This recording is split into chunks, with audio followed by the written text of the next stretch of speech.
All right. Good evening, everybody. Thank you so much for being with us here for our webinar on pedals, pipes, and pizza. We have some really great updates that we're going to share with you. And here I have with me the Committee on Educational Programming with their director, David Von Baron, and members Laura Henderson, June Newland, Nat Gums, who's on the way, and our Counselor for Education, Russ Wiseman. So happy to have you all with us here today. We'll start the presentation and feel free to use the chat and Q&A throughout for any questions you have. We'll also have a time for Q&A at the end.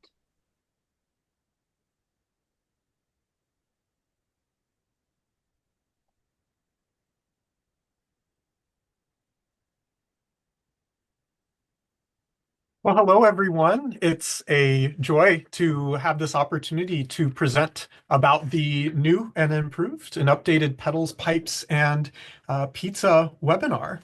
Um, Throughout today, we'll go ahead and discuss different aspects of this program. So just a little bit of background about the Pedals, Pipes, and Pizza program.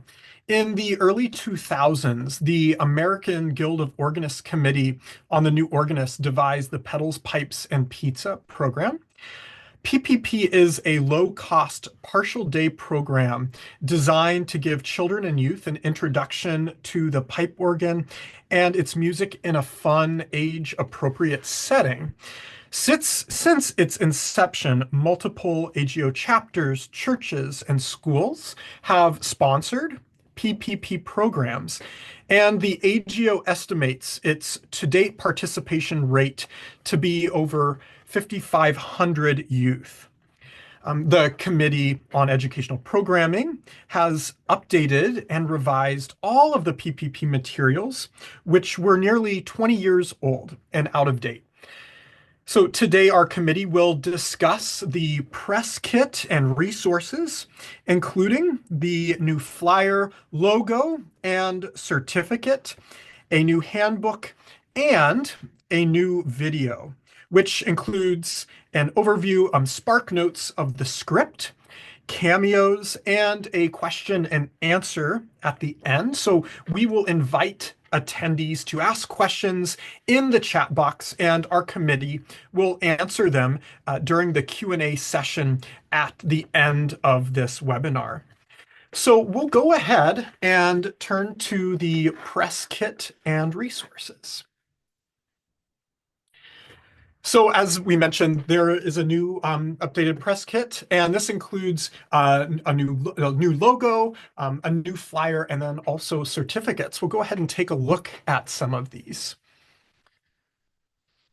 So first of all, our committee wanted to find a visually appealing logo. So here it's an organ eating pizza, and we wanted to make sure we included the AGO titling at the top. And so here now we have this sample flyer template. So for chapters hosting PPPs, you'll be able to go in and edit this template, and put in all of the necessary information. But we were really looking for new graphics and ways to make this appealing. And then, of course, then you can share it easily on social media. So this is one with the example that the Brooklyn AGO chapter used, right, or could use. And so we also have a couple options of certificates that can be used for the program that you can give to students after they have completed them. Here is one example that you can use as a template to fill out. And then here is the other one that we have designed as well. Great. So now I'm going to hand it off to Laura Henderson, who will give us information about the new and improved handbook. Hi, thanks, David. So another major part of this project has been producing an updated handbook, as David said. This is intended to be a comprehensive resource for planning a PPP. So it aims to take the guesswork out of recruiting and preparing for a PPP so that you can focus on introducing your particular community to your particular instrument. The entire handbook will be available in the Documents Center on the members only portion of the AGO webpage for you to read through. For now, I just wanted to highlight a few of the handbook's features that I think will be most helpful to you.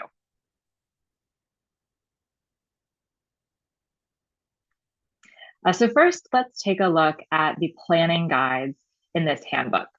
These guides provide activities or experiences to include in your PPP, and it breaks them down into 4 sections. So first is activities at the organ. For these, participants would stand around the console while you demonstrate the organ's mechanics and tonalities. Next is activities away from the organ.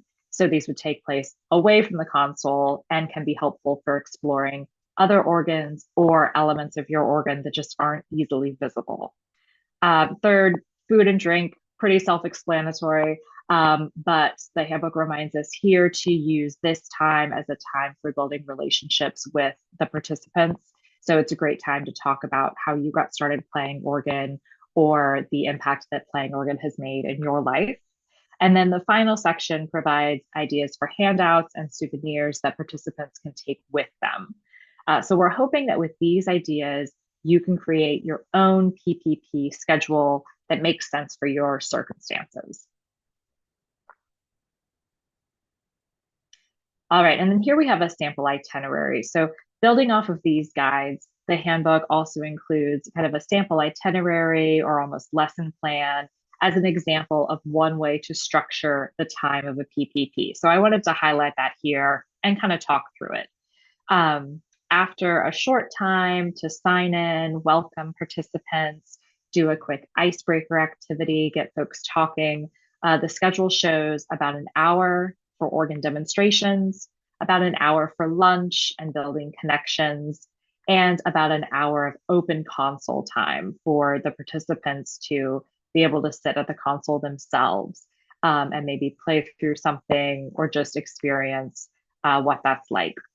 You'll see that the organ demonstration portion at the top, it's divided into segments of about 15 to 30 minutes, and it cycles back and forth between those activities at the console and activities away from the console.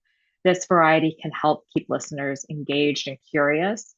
And of course, any of this can be adapted to make sense for your block of time and your circumstances.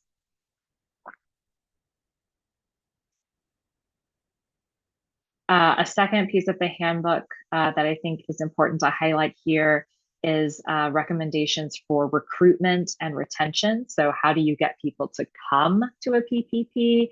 And then how do you stay in touch with them? And how can you continue to engage them after you're done with your PPP? So for recruitment, the handbook encourages you to advertise early and often and gives you lots of ideas for ways to reach out, different media that you can use to reach out. And one of the things I like is that it includes a lot of email templates. So you can just fill in your information. You're not starting from scratch. This handbook also lists different ways of following up with participants after a PPP or other ideas of events that you may want to invite them to. A PPP event is primarily an opportunity to build knowledge and enthusiasm around the organ. And so we want to be sure to capitalize on that after the PPP is over.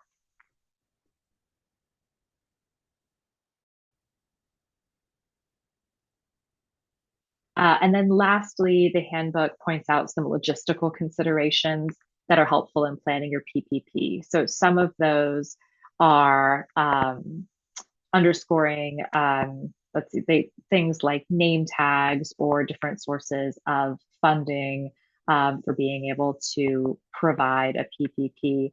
I think one of the most important things that it speaks to is different safety considerations because you will be working with minors. So this might include background checks for PPP presenters. It might include the adults always working in pairs when having minors in the room. or parents remaining in the room during the PPP. So please make sure to take the safety precautions that are appropriate for your community.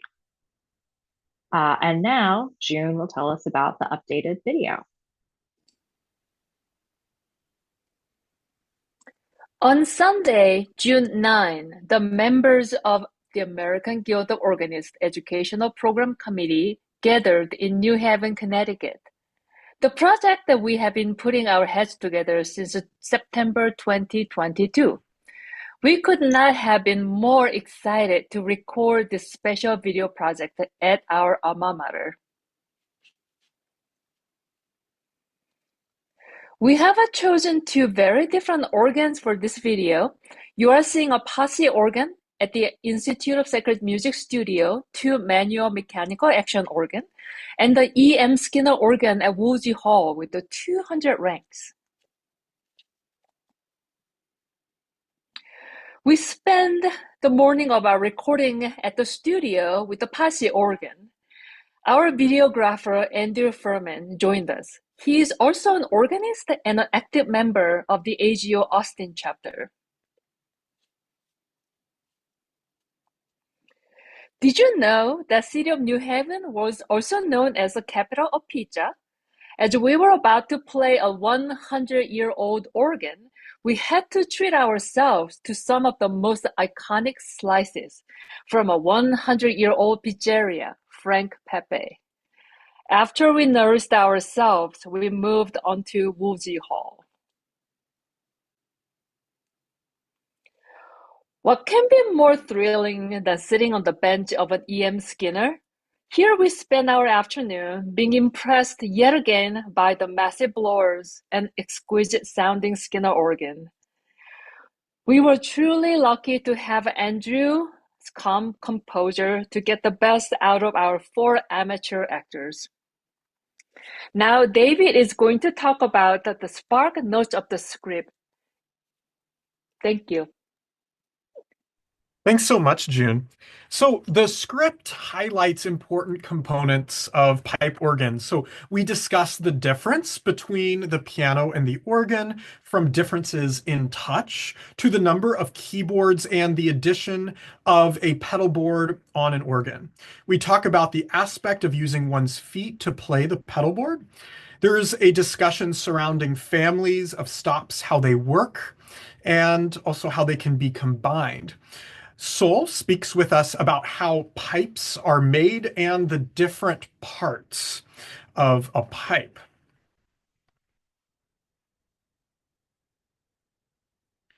Diagrams and graphics such as this are present throughout the film to aid understanding in a visually clear way. The film also explores other notable instruments in the United States. In one of our cameos, David Ball demonstrates the enchant at Christ Church Cathedral, formerly the Crystal Cathedral. There is also a discussion about the differences between mechanical or tracker instruments and electro-pneumatic organs. We demonstrate these differences with footage filmed on the posse organ in the Yale Institute of Sacred Music Organ Studio and the Newberry organ at Yale Institute of Sacred Music. Throughout the film, there are instances of organ duets and organ music. There is a scene that features a marvelous duet by Russell Weissman and Nathaniel Gums. There are views inside the organ chambers and discussions of symphonic organ sounds. This film features a visit to the world's largest instrument at Boardwalk Hall in Atlantic City, New Jersey. Nathan Bryson provides a cameo appearance describing the instrument. One of my favorite parts of the script is Russ's visit to the blowers of the Newberry organ in the basement of Woolsey Hall. And of course, the film wouldn't be complete without a scene with June and Russ pulling out all the stops on the Woolsey Hall organ. I'll now hand it off to Russ Weissman.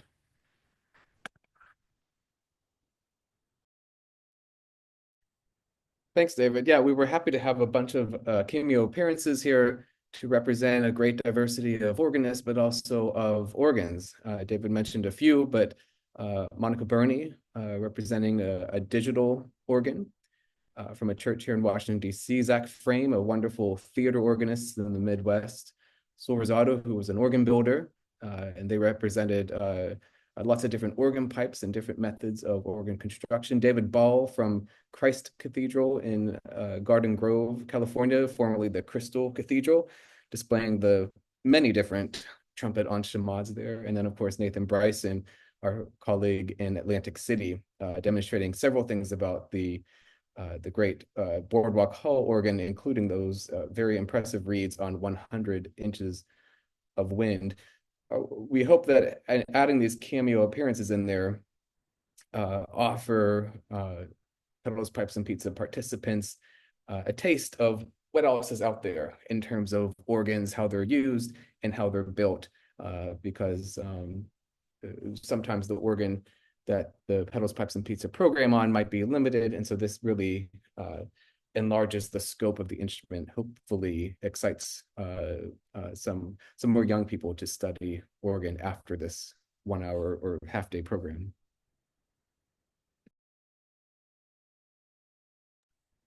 So now we have a chance for some Q&A here. So I'm going to stop sharing. But this is your chance if you have any questions about any of the updates that were presented to you or interest in using this for your chapter.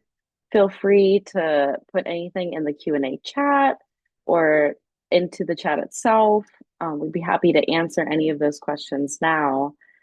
I know one question that I have for the committee is, what do you think, when you think of this project being sent out and different chapters using it, do you think that pizza would be the only thing that people could use, or how could they get inventive with this? I might just jump in real quick. I know that the Boston chapter here, just being on their program committee, they've been tailoring the program for, I mean, a different age demographic, of course, for older folks, 21 plus. So they're doing a pedals, pipes, and Pinot Noir, which I thought was a really cool idea. Just a way for people who are interested in the organ who are older to be able to dive into something like this. So that's another option. We also have a question here that asks, is there a sample press release, and have others found press releases valuable?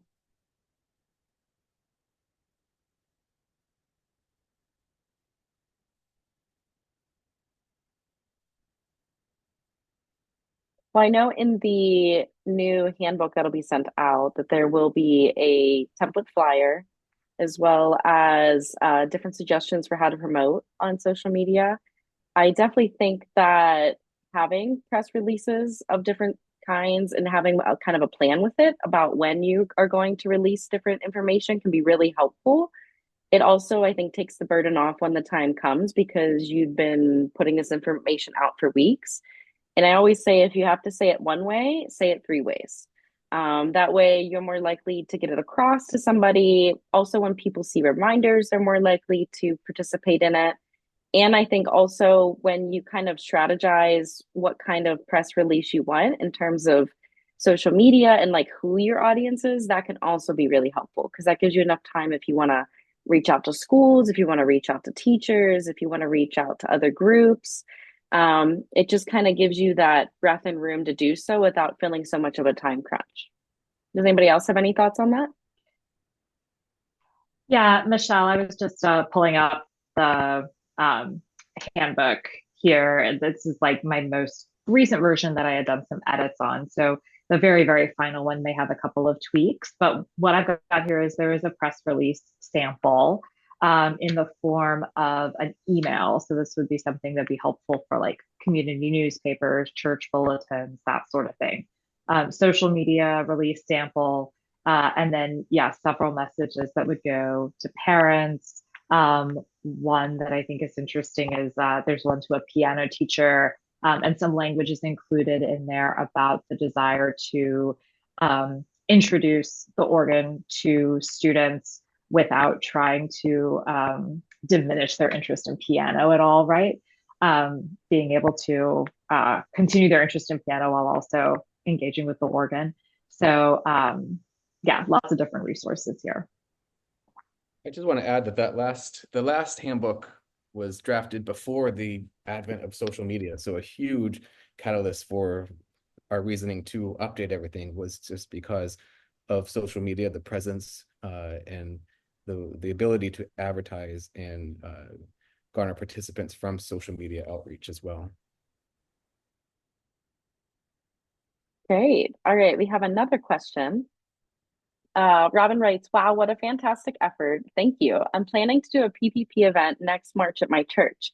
If some of the piano students decide they'd like to take organ lessons, do you have any suggestions for organ method books for kids between ages 11 to 16?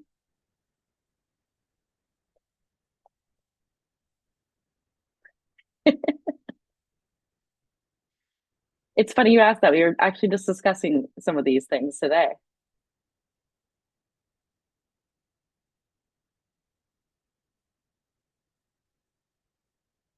I'll go ahead and jump in if that's okay. Just a couple of the method books that I really enjoy. The Roger E. Davis book. It's harder to get one's hands on a copy of this these days. It's very expensive if you like look on eBay, but it's just a very, very useful book, especially with pedal technique exercises. You know, so many exercises on finger independence, finger, legato, learning how to transition from the piano to the organ, right? And good starting pieces as well. Some for just manuals only, some which is very easy pedal lines. And that's a helpful resource. I know everybody really has their own favorite method books. Of course, one of well, I guess this isn't the correct one, but the John Stainer book was one that I enjoyed learning from, just with the pedal exercises in there. I know Russ and June use different method books, so go ahead and share the ones that you find helpful for your students. I also And Laura, second the Rogers Davis book. I actually learned organ from Method of Organ Playing by Gleason, and this is available from Amazon or so, although I'm seeing the price that is $340. Is that true? It's a great book. Thanks. Yes, the Roger Davis was the golden standard, and this committee had worked to try to buy the copyright license to that book. Unfortunately, our efforts did not prove to be fruitful, and those copyright licenses in someone else's hand now, and maybe we can work something out there in the future. But this committee does recognize the need to spotlight pedagogical materials. Other materials that are at the forefront of this nature are held by Wayne Leupold Publications. There's also an Oxford University Press by Anne Marsden Thomas, a London organist, that has a slightly different approach to teaching organ. But I certainly, and this committee certainly hears the call for kind of a streamlined pedagogical approach to especially new students who are new to the organ, what resources are available, and help in that area of teaching there. One suggestion from the chat as well was the Organ Tutor 101 by Dr. Don Cook. So that's another suggestion too. So there are some out there, but yeah, like Russ said, we definitely recognize that this is something that is needed. And we're going to be working on hopefully some other initiatives in this upcoming year just to kind of address both teachers and new organists. I have another question here. I'm going to jump over to the chat real quick. Will each chapter get the new materials automatically, or do we need to request it, or is there a cost for the new materials? This chapter does a PPP every year, and they're very grateful for the new and updated resource.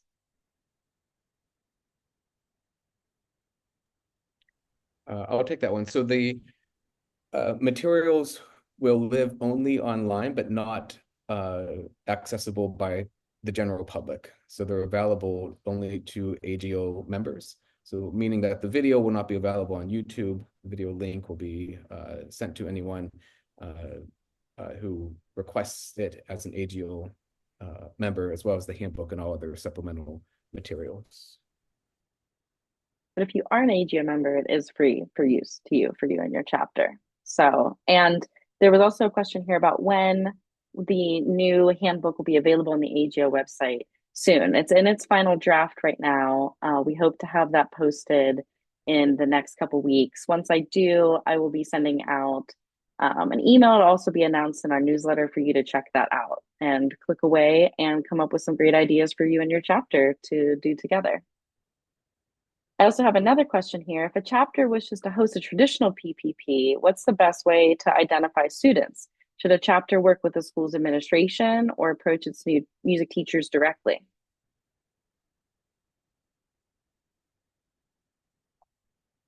I just know from the standpoint of with working with choirs and especially with recruiting with voice choirs, it can be tricky depending on the school if they will allow that to happen. So I think one of the best ways is to contact local piano teachers and see if there's interest in the organ, and if any of those students have an interest in attending one of these events, especially those who teach piano, but are also, have interest in the organ, whether they are an organist or not. But if you do, I do a music program in Nebraska, and they're very much open door policy. If I want to advertise to students and send home flyers in the public school, so that's definitely a wonderful way to gauge student interest. Talking with local music teachers at the school, etc. So I think that the takeaway here is to just really check with the school's administration to see what's allowed before making an ask. Mm-hmm. All right. Our next question is actually, I think, an interesting one. It's a question that asks, are there Orgle Kids kits available to rent or borrow from chapters that have them? Could that be included in something like this? Thanks. Yeah, and there's a section on reaching out to Orgle Kids. Orgle Kids, the website has a listing of everyone in North America that owns an Orgle Kids kit. So if there is one that's local, it is encouraged, if you want to incorporate that into your curriculum, to reach out to the owner of that kit and inquire about renting or using that material. It is a wonderful thing. National Council, we just saw a performance, a work by Rochelle Loren on an Orgle Kids kit in Indiana, Pennsylvania. I may just go ahead and add the website for Orgle Kids. If you don't already know, it's orglekidsusa.org.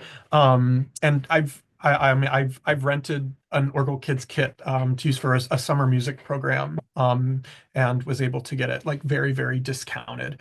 It's just a really wonderful opportunity for kids to really put together the instrument. So definitely check all of this out, and reach out to the folks on that website as well, because they will definitely have an answer, if you have any trouble getting a hold of one.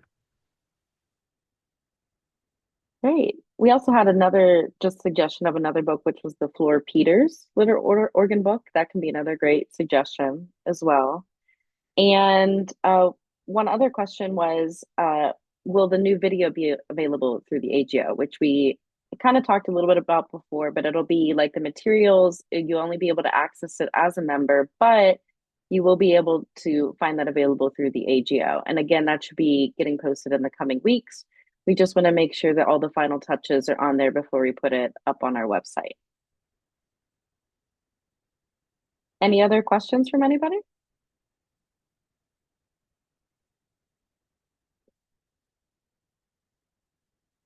If not, thank you so much, everybody who attended, and thank you to those who are going to watch later.